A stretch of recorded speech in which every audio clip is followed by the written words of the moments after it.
Morning, everyone. Happy Monday. Oh, I just need to say that I am blown away by how amazing your new Lost and Found stories were. I absolutely loved receiving them all, hearing them all with the new tale. Some of you even added your own little twists in about where they came from, and it was just amazing to see. So thank you so, so much. We can share them as a class when we get back to school, hopefully soon. As I promised, we've finished with our Lost and Found now, and we are moving on this week to a new book. And to get us thinking about this new book, I've got a question for you. If you could have a pet, what would it be? Now, I've always wanted a little doggy. And I remember asking my mum and dad over and over again, and I never got one. And I asked my husband now, please. Can't have one. And I've now got Oscar asking me if we can have a dog as well. So fingers crossed, one day we will have a little doggy in this house. But for now, we'll just have to keep visiting Miss Lisa's little doggy outside because he's a beautiful doggy and Oscar does like seeing him. So your question today, if you could have a pet, any pet at all, so it can be a serious answer or it can be a funny answer, then what would you have? Now, I've got some of Oscar's toys down here to get us thinking. I was wondering how cool it would be to have a pet cow. How good would it be to have a pet cow? You could have fresh milk every morning and he would just walk around your garden and he would eat all the grass so you wouldn't have to mow the lawn, and he would go moo every time he saw you. Oh, and he just looks so super sweet. So a cow could be an idea of a really good pet to have in the garden. Yeah. Or I thought, what about a giraffe? How cool would it be to have a giraffe as a pet with his really long neck? And you might be able to ride on him. He could take you to school. You could see for miles at the top of his head. Oh, that would be very cool. And when you're upstairs in your bedrooms, he could just pop his head in the window outside and say hi. So that's another idea. Ruff! Oh, you could have a doggy. This doggy looks just like Miss Kendall's doggy. I don't know if you know Miss Kendall from year 3, but this looks just like Miss Kendall's doggy.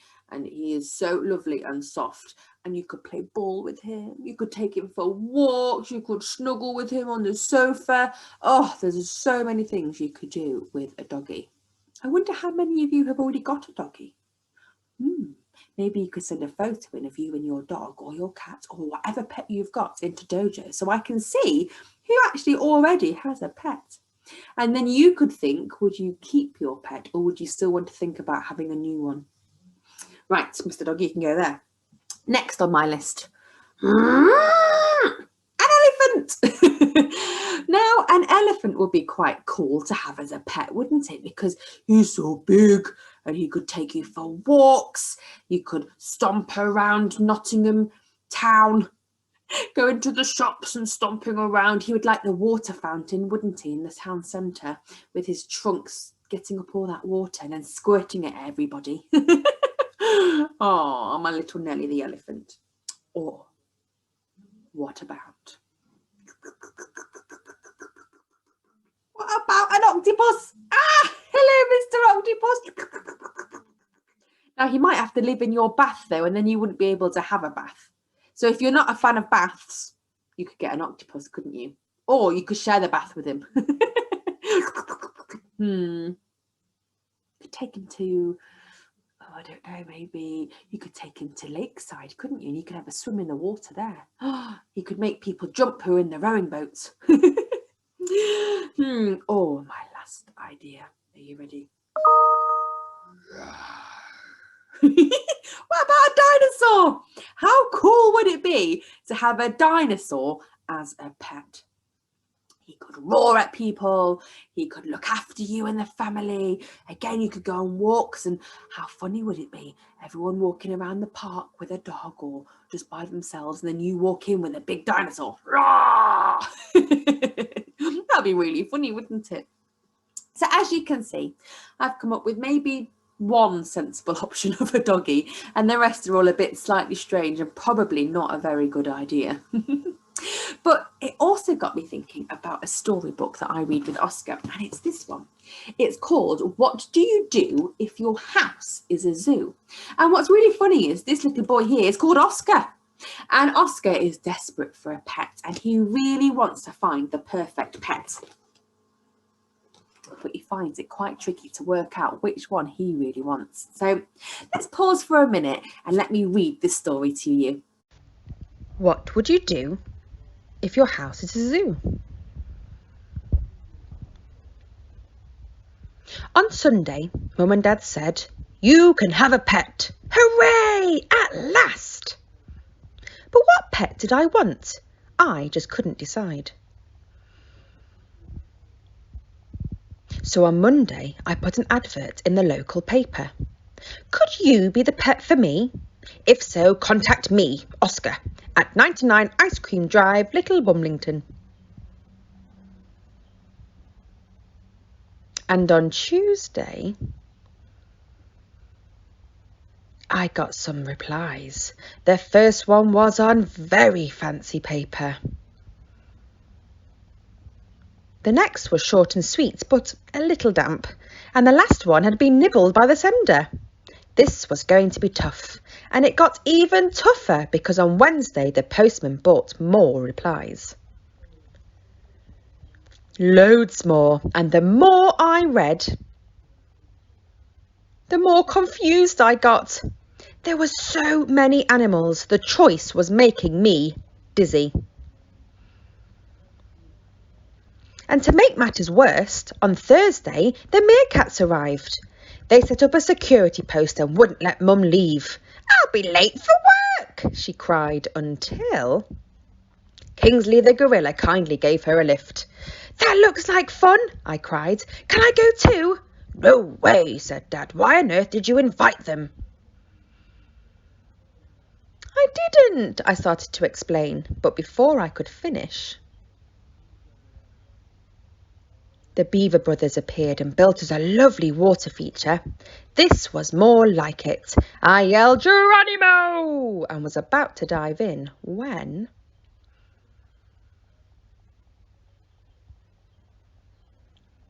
Walter Whale swam up and turned Mr. and Mrs. Jones's barbecue into a pool party. "Right," said Dad as he blow-dried Mr. Jones's wig. "No more animals."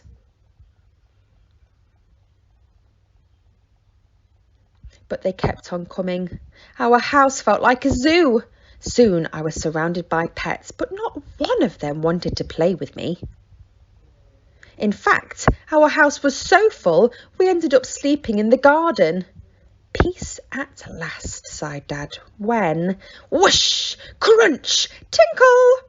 We were woken by Space Monkey Boo Boo crash landing on the potting shed. "That's it!" cried Mum. "They've all got to go!"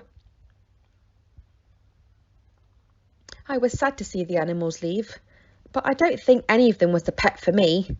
Then on Monday, I found a letter I had missed. It was a bit whiffy and drooly and covered in stray hairs, but I opened it away. "Pick me! I love you! We've never met, but I love you already. My name is Rufus, but I answer to bad dog. Stop that and get off that chair. I like running and jumping and rolling and balls and mud and chasing cats and running. Oh, I'm very loyal and we'll be best friends forever. P.S. I'll eat anything and I would much rather eat your food." And suddenly I realised that this pet isn't the one I want. It's the one that wants me.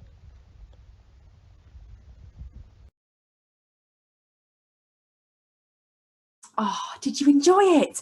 I wonder what I would want out of all of those animals. I really loved the idea of having the beavers in the garden, so you could have a waterfall or a swimming pool. That would be really good, wouldn't it? Or the gorilla picking you up and taking you to school would be really good too, wouldn't it? But I do like the end when he finds his perfect pet, Rufus. Oh, lovely, isn't it?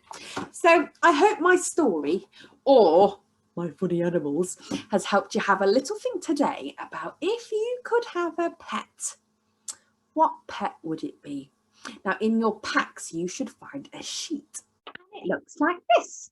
It's got lots of different animal ideas on the bottom, and at the top it says, if you could have any pet, what would you choose? So in the big gap, I would like you to have a go at drawing the best pet you can think of. And then if you can, use your phonics around the outside, give little labels about why you think it would be a really good idea.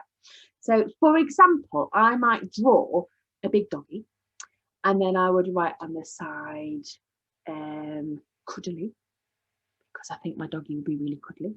I might write the word walks, because we'd go for walks together. I might write the word playing, because we're going to do lots of playing together. So I'm just looking for little words around the outside of your picture of why you think this would be a good pet. And again, just have a go at using your phonics. It doesn't have to be spelt correctly, it's fine, just have a little go. If you want to put it into a sentence, I would like this pet because, go for it. I don't mind what it looks like. I would just like you to have some fun thinking about if you could have any pet, what would it be? I can't wait to see your ideas. Thank you for joining me, and tomorrow we're going to start a new map with a new story. Can't wait. Bye.